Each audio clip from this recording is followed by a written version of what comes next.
কোনো দল গঠনের কাজে নামি নাই। সেখানে যদি কোনো দলের পুনর্গঠন প্রয়োজন হয় সেটা হবে, যদি স্বাস্থ্যের পুনর্গঠন হয় সেটা হবে, যদি দেশ রক্ষার প্রয়োজন হয় সেটা হবে, যদি ব্যবসায়ীদেরকেও পুনর্গঠনের প্রয়োজন হয় সেটা হবে, যদি মিডিয়াদেরও পুনর্গঠনের প্রয়োজন হয় সেটা হবে। অর্থাৎ তরুণরা আগামীর বাংলাদেশের প্রত্যেকটা সেক্টরে কাজ করে একটি নতুন রাষ্ট্র আপনাদেরকে উপহার দিবে।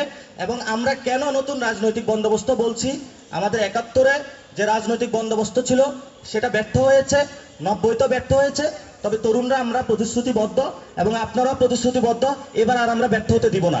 সো আমরা এবার আমরা যেহেতু ব্যর্থ হতে দিচ্ছি না, রাস্তায় যে তরুণদের স্পিরিটের সাথে যারা ছিল, বিভিন্ন সেক্টরে যারা ছিলেন, আপনারা অনেক সোশ্যাল মিডিয়ায় ছিলেন, বিদেশে আপনারা প্রতিবাদ করেছেন, আপনারা ঘরে থেকে প্রতিবাদ করেছেন, যে যেভাবে করেছেন, আপনাদের আমরা জানি অন্তরে সেই স্পিরিটটা আছে। কিন্তু আমরা বিভিন্ন যাত্রাবাড়ি, মিরপুর বিভিন্ন জায়গায় করেছি, কিন্তু আমাদের এখন এক